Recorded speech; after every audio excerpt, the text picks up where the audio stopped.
in our last video, we talked about creating the user interface. The user interface is what the user is going to interact with, but we have nothing to tell the app what to do, what happens when we interact with it. For that, we need to go to the blocks window. So notice our components are all listed out here. We're going to click on blocks. You're going to see blocks at the top, and you'll see the components under it. And under that, you're going to see any component. So let's just break this down real quick to show you what's here, and I'll just collapse the top two. The built-in components have to do with programming kinds of general things. Control has like if, then, for loops, while loops, do while loop. We've got all kinds of things that are related to programming. They're all like little puzzle pieces, and that's your hint. If you have an open slot like any of these, you're going to need to put something in there. This app will not work until everything is all connected. Logic has to do with, like, is it true or false? This has to do with checking conditions to see if certain things are set up. We're not going to do anything with it. We're not going to do anything with math either, but we will deal with text. So, like, here's where you enter, you want to type out a piece of text. You can add that right here. And join allows you to join different bits of text. We're going to not deal with lists. I'm not going to deal with colors, but we will deal with variables. And I'll explain why in just a moment. I'm going to skip procedures.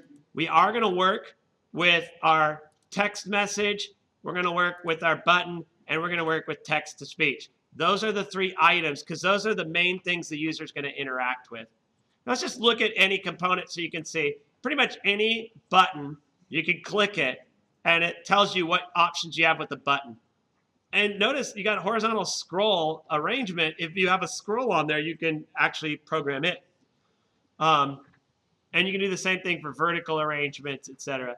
Any label. So you get the idea here that you got certain things you can do. If we add more components, they will actually increase what you see here. All right, we're going to program this. Before we do, it's always a good idea to go back and look at your user interface and ask yourself, okay, what is this app going to do? How do we interact with it? What's the way it goes? So when the app first launches, there's no message in here.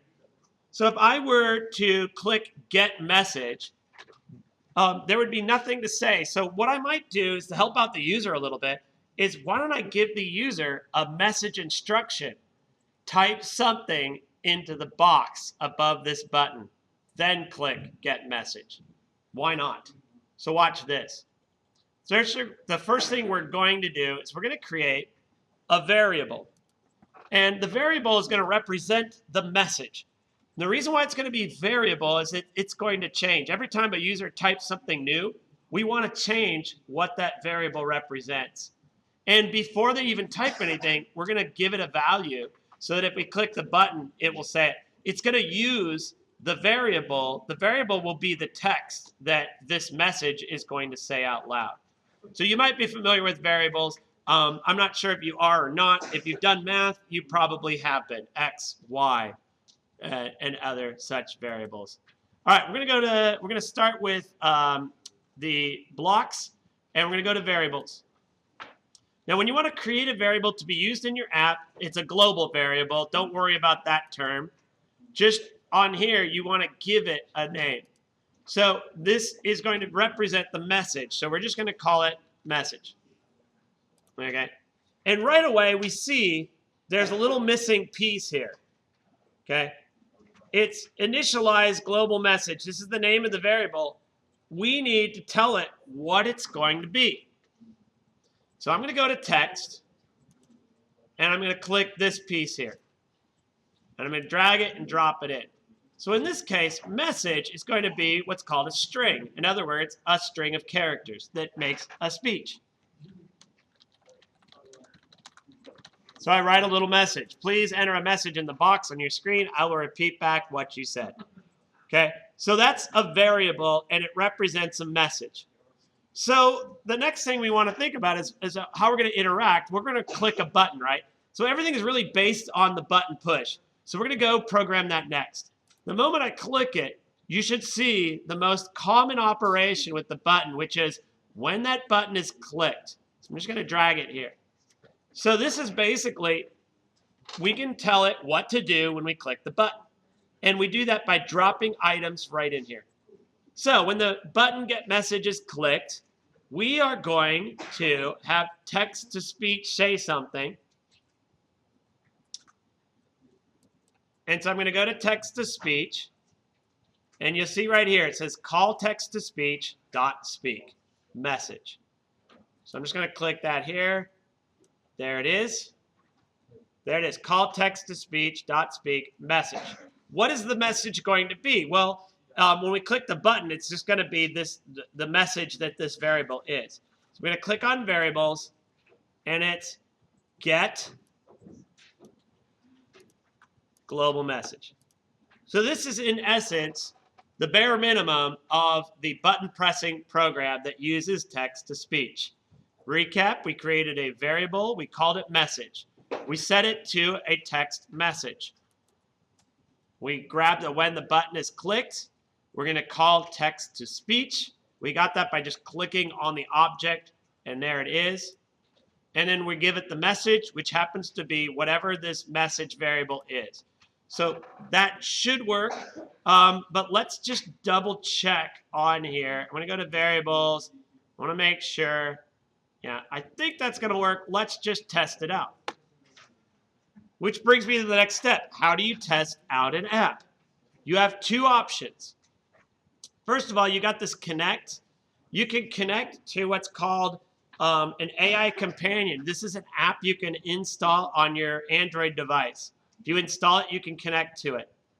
If you download an emulator, and you can get it from here, this will be a little file that runs on your computer and will emulate or make it look like it's an app. You can also just connect to a USB device.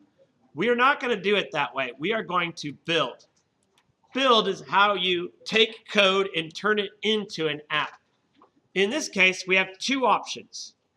We can do it by QR code. We can do it by APK.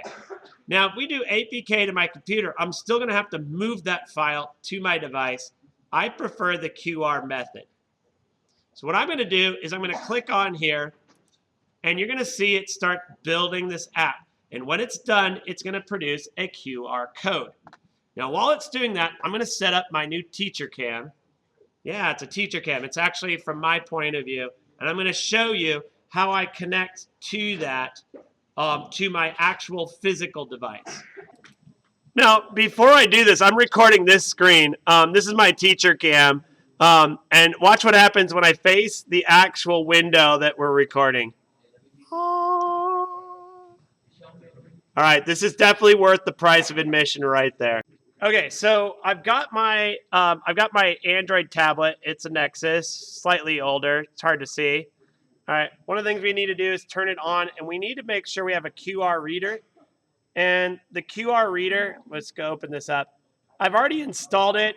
There's a bunch of QR apps. They're all free. Now, one of the things you're going to notice is the QR reader. You see that it's got that faint sort of square there. It's a little bit hard to see. We want to basically line it up with the QR code that's over here. So I'm going to not rate the QR reader, and I just want to start with this. We move it over. As soon as it finds it, it gives us this prompt, open URL. So I'm going to click OK. And you'll see it opens up a website. You want to look at the bottom. It has a little message. The type of file can harm your computer. Just click OK. I wouldn't harm my own computer. Don't worry about Space Team, but it is a fun game. You should really play it. Down at the bottom, it says open, so I click on it. You have a list of permissions. This is based on what your app is doing. Since I'm not doing much, there isn't much on here. The more things I add to the app, the more permissions are listed on here. I'm going to click install. Now, sometimes your app will give you a problem, and it will make you go into a setting and change it. The reason why it might do that is because this is not from the Google Play Store. I just got it from App Inventor. So you need to sometimes go in and change certain settings to get it to load. But at this point, I'm going to click open, and there it is. And there's there it is. So now listen in to the message and let's see if we get the message. Please enter a message in the box on your screen, and I will repeat back what you said. There we go. I like that. Very emotive, wouldn't you say? I feel like I'm really connecting with this Android app. All right, so the first part worked, right? So now it's time to do some more coding. All right, we still need to be able to let the user type something and get something out of it. Okay, we're back in our code block, and now we're gonna need to do something a little bit fancy. At this point, the message is already stored here, and if we press this button, what we need to do is we need to probably try to grab what's in the message before we call text to speech. Excuse me. The problem is, yes, my voice is changing at 48. It happens. No, I don't know. All right, so anyway, so what I'm going to do is I need to find out, I'm going to give this message if there's nothing in the text box. So here's the text message, right? So this is the text message box.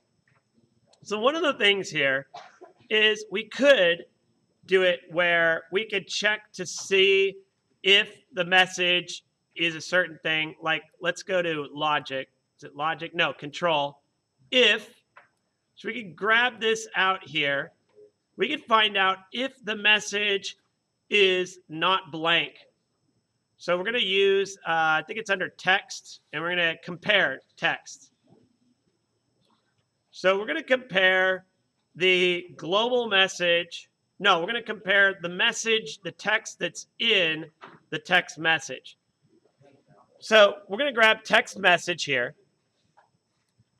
I'm going to say if the text message dot text.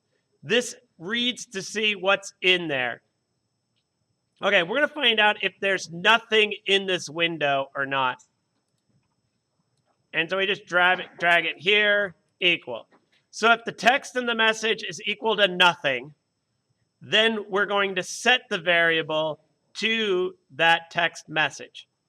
So we go to variables, set here, and we're going to set global message to get message.text. So I'm just going to duplicate by right-clicking. Did you see that? Oh, it doesn't work. Oh, I was afraid of that. We need an if-else statement. Why did I not think of that?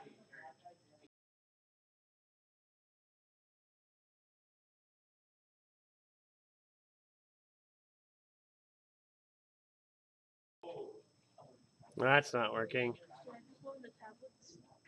Okay, I remember this now. You see that little thing there? You click it, if, else. Yeah. There we go. Bathroom question. All right, there we go. So this is what we want to do. If it's nothing, then we set global message. Else, we set global message to text message dot text. Why had I not thought of that? Okay, so now if there's nothing in it, we use this particular message. Otherwise, we get the message, whatever they typed in. We're going to build it one last time. I think this is going to work. All right, let's go ahead and try it. Please enter a message in the box on your screen, and I will repeat back what you said. Yo. Class. Yep, class. Yep, class. Yep, class. It works, finally. Man, it took long enough. You really want to get fancy? You can make it so when you shake the phone, the message goes away like a clear button. So that right there is the working code where if there's no message, it will tell you what to do. If there is a message, it will say the message.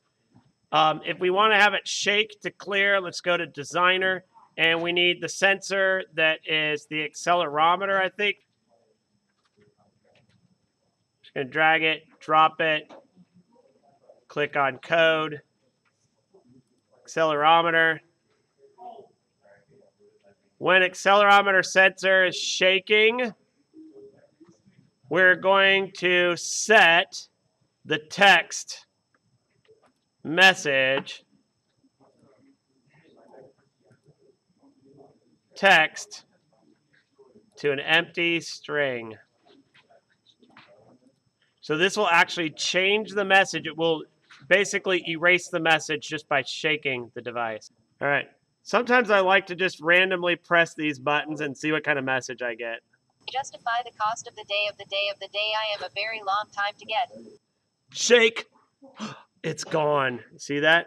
Shook the phone. It was gone. Okay, as a final recap, I just wanted to show you the blocks that I used. One of the things you need to be aware of course, is to see the different components under blocks. You have to add the component before you can program it. Here is what the designer window looks like. Here's all the components on here. This is how we do it.